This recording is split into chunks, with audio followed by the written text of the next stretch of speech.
A programmer would like to determine the most efficient algorithm for ordering a large finite list of integers from largest to smallest.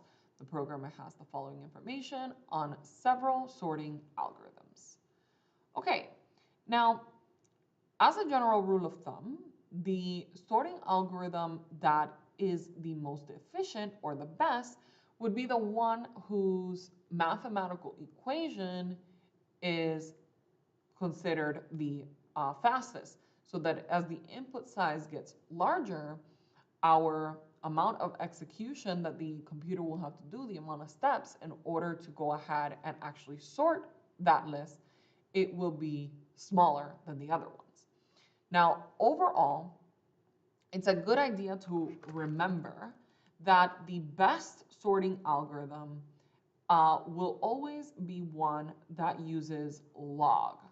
Log is a mathematical function that for a relatively really large input size has a really small output size.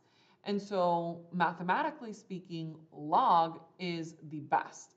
And out of all of these, the best sorting algorithm is definitely the merge sort. Also, a good thing to kind of just remember is that the worst kind of mathematical equation that you could have for any algorithm is one that is either exponential or factorial. Factorial being the one with the exclamation mark. Exclamation mark is factorial. Factorial functions, the complete opposite of log. Factorial functions, even for a really small input size, have a really large output size.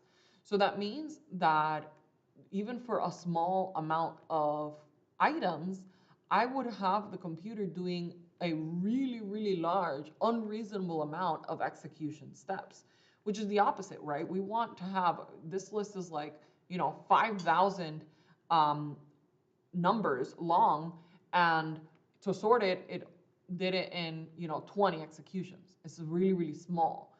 Factorial will be the opposite. Even for like 20 input size, even if your list is only like 20 values, it's gonna be doing like thousands of execution steps. So it's just good to know those two. The best overall will be log. Linear is another good one, constant. But anything that's factorial or exponential is really bad as far as efficiency. So the answer here is merge sort.